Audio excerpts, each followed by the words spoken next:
미국 주식 통해서 우리장 투자 포인트 짚어보겠습니다. 한국투자증권 김권진 팀장 자리해 주셨습니다. 어서 오세요. 네, 안녕하십니까? 네, 파월 의장이 강력한 부양 의지를 재차 확인하면서 시장 전반적으로 상승 흐름 보였습니다. S&P 500의 경우에는 사상 최고치를 또다시 경신했는데요. 자세한 시장 상황 첫 번째 이슈 먼저 확인해 보도록 하죠. 파월 의장이 인플레이션은 일시적이다 발언하고 나섰습니다. 기술주들이 대체적으로 반등하는 모습을 보였거든요. 네, 그렇습니다. 파월이 정말 미국은 파월이라는 존재가 있다는 게 너무너무 고마울 것 같다는 겁니다. 네. 전 세계에서도 파월 다행이다. 항상 우리 자본시장에 상당히 좀 긍정적인 영향을 미쳐준다라는 얘기를 해드리겠습니다. 위험 자산 쪽에 조금 더 긍정적인 이런 발언을 계속해서 해주고 있는 상황인 것 같습니다.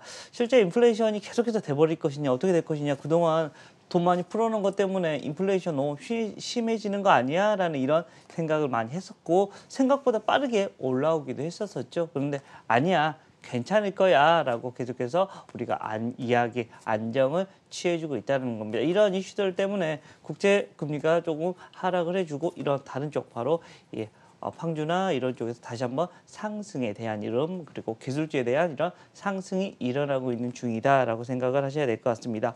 실제 애플이나 실제 MS 그리고 트위터 같은 경우가 상승을 해주면서 좀 안정적인 흐름, 나스닥의 흐름이 나타나고 있다라는 얘기해 드릴 수 있을 것 같습니다. 실제 주가의 흐름들은 어때요? 지금 현재 다시 한번 조정을 거의 마치고 다시 한번 비상하는 이런 현재 흐름이 나오고 있고 신고가의 흐름이 있을 때는 어떻게 해야 됩니까? 같이 따라 붙어 봐야 된다는 겁니다.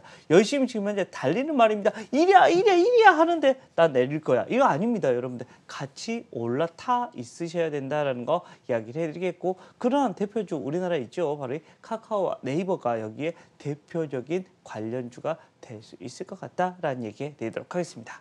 네, 파월 의장 자산 매입 축소와 관련해서는 실질적인 진전에 대한 확인이 필요하다라고 못을 박았고요. 기술주들은 또 이제 실적 시즌에 대한 기대감 역시 주가에도 반영이 된 모습입니다. 두 번째 이슈 넘어가 보도록 하죠. 또 바이든이 대대적인 전기차 투자 계획을 다시금 확인하고 나섰습니다. 오늘 미국 시장에서도 전기차 관련주들 대체적으로 반등해주는 모습을 보였거든요. 네, 그렇습니다. 전기차. 계속해서 얘기 드립니다. 기승전 여러분 네. 아직 안 들리고 있는데 전기차라는 이런 이야기를 해드릴 수 있을 것 같습니다. 실제 전기차가 지난 다음에는 제가 기승전 라고 하면 자율주행 이런 식으로 얘기를 하시면 될 것 같고요.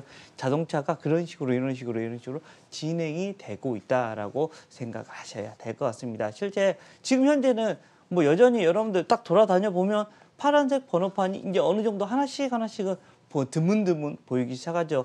이제는 그런데 여기가 절반 이상이 될 때까지 여러분들도 그러지 않아요? 나도 이제 파란색 번호판을 달아봐야겠다. 우리의 환경을, 우리의 지구를 우리가 지켜야 되겠다라는 것을 너무나 많이 잘 느끼고 있잖아요.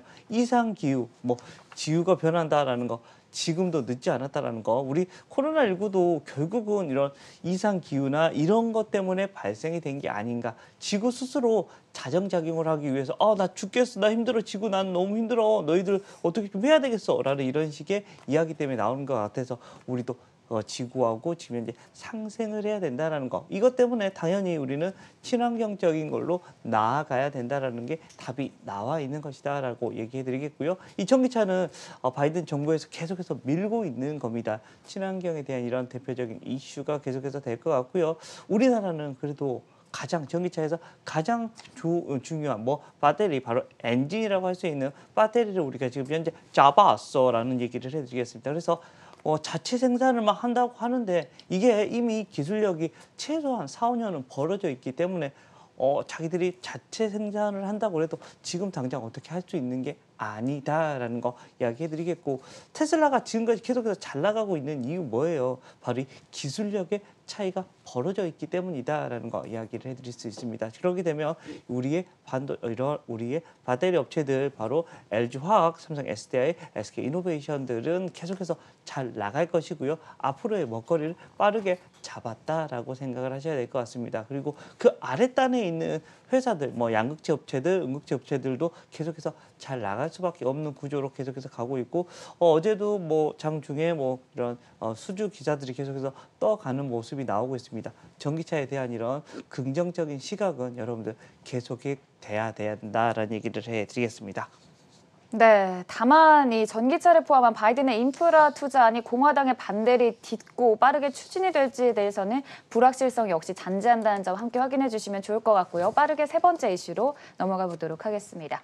코스트코 호실적을 발표한 이후 스티펠이 또 목표가도 상향을 했습니다. 이 부분에 대해서는 어떻게 바라보시나요? 좀 최근에 우리가 소매업체에 대해서 정말 자주 이야기를 네. 해드리고 있는 것 같습니다. 그만큼 지금 현재 흐름이 좋아지고 있다라는 거 안내를 해드리겠고 우리 앵커님은 뭐 소매업체 많이 가십니까? 아니면 저도 네, 쇼핑하는 걸 좋아해가지고 네, 다 주워 담죠. 네, 막 주워 담아 네, 담아 이런 사람 요즘에 심리인 것 같다라는 네. 겁니다. 그만큼 사람들이 좀 매출을 뭔가를 좀 많이 일으키고 있는 것 같다라는 얘기를 해드리겠고요. 요즘에 뭐 이렇게 큰 봉투로만 오더라고요. 뭐 오면 뭐 자 이렇게 된다라는 거 얘기해드리겠고 그렇게 큰 봉투 정말 하나만 시켜도 큰 봉투로 오니까 저기 뭔가 담아야 될 것 같다라는 이런 생각을 할 수 있을 것 같고요. 실제 그러한 이런 쇼핑을 계속해서 하려는 모습, 이런 소매 업체들이 좀 긍정적이다라는 겁니다. 이미 우리는 지금 오늘 코로나19 새로운 또 방역 대책이 오늘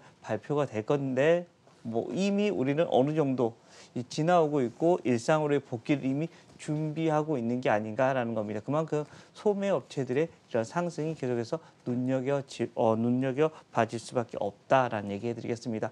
대표적인 소매 업체 바로 롯데쇼핑, 이마트 같은 회사들 그리고 온라인 업체들이 계속해서 열심히 달려가고 있는 중이다라는 얘기 해드리겠습니다. 네, 이렇게 미국 시장 얘기 나눠봤고요. 미국 선물 시장은 현재 약보합선에서 움직이고 있다는 점 함께 짚어드리겠습니다. 그리고 금요일인 만큼 이번 한 주간 소개해주신 종목들 간략하게 리뷰해보도록 하겠습니다. KG모빌리언스, LG유플러스, 지어소프트, KH바텍 소개해주셨는데 사실 이번 한 주는 조금 성적이 부진했어요. 그랬나요? 네, 죄송합니다. 아쉽습니다. 먼저 좀 네. 죄송하고요. 지어소프트가 많이 올랐었습니다. 여러분. 네. 시가 대비해서 한 10% 넘게 올랐었고요. 뭐 쏘쏘했네요. 나머지는 이야기해드리겠습니다. KG모빌리언스 같은 경우는 뭐 우리가 계속해서 제가 얘기 드리는 우리 결제 관련된 주죠. 우리가 소매업체에 대한 이런 결제 관련된 주식이다라는 거 안내해드리겠고요. LG유플러스도 뭐 저 정도면 괜찮다라는 거 얘기를 해드리겠습니다. 네. 주가에 대한 흐름 자체도 괜찮아요라는 얘기를 해드릴 수 있을 것 같습니다. 저평가에 대한 이런 이야기를 해드리겠고 더 이상 빠질 게 없습니다라는 이야기를 해드리겠고요. 지어소프트는 정말 계속해서 달려가고 있는 종목이다라고 생각하셔야 됩니다. 자회사단이 열심히 성장을 할 거야라는 거 안내해드리겠고요. KH바텍 같은 경우는 우리가 폴더블 폰인데 이번에 삼성전자 왜 실적 잘 나왔다라는 거 바로 MC 부분, 바로 휴대폰 부분이 아주 잘 팔려서라는 거. 그리고 이제 그쪽에 갈 수 있는 방향은 어디? 바로 이 폴더블 폰밖에 없다라는 겁니다. 주가의 흐름 좀 더 기대를 해봐도 될 것 같고요. 앞으로 조금 더 활짝 웃을 수 있는 날이 분명히 와가고 있다라는 얘기 드리겠습니다. 네, 이번 주는 상대적으로 조금 저평가된 그리고 장기적으로 긍정적인 전망을 지닌 종목들 소개해 주셨는데요. 그럼 오늘은 어떤 종목 들고 오셨는지 확인해 보도록 하겠습니다. 오늘장 관심주 아세아시멘트 갖고 오셨어요? 네, 아세아시멘트입니다. 어제 우리가 오세훈 시장 네, 그렇죠. 당선이 됐었죠. 그리고 나서 얘기를 많이 나왔던 게 바로 건설주에 대한 얘기입니다. 건설주에 대한 얘기는 하는데 시멘트주에 대한 이런 얘기는 안 하네. 왜 안 하지? 라는 생각을 해서 오늘 아세아시멘트를 가져왔고요. 그 중에서도 좀 가장 싼 회사다라고 생각을 하시면 될 것 같습니다. PBR 개념에서 한 0.4배 정도밖에 안 하고 네. 있는 회사고요. 주가의 흐름은 거래량이 좀만 더 터지면 정말 좋을 건데 거래량에 대한 리스크는 있지만 여전히 분명히 저평가하기는 확실하다라는 거 이야기해드리겠고 그동안 아세아시멘트가 좀 순위가 아래에 있었다. 그런데 합병까지 하면서 좀 순위가 3위 정도까지는 올라와 있는 상태고요. 밸류에이션 자체도 너무 싸다라는 얘기 드리도록 하겠습니다. 네, 상당히 저평가됐다는 점을 강조해 주시네요. 아세아시멘트 얘기 나눠봤고요. 지금까지 한국투자증권 김권진 팀장이었습니다. 고맙습니다. 네, 감사합니다.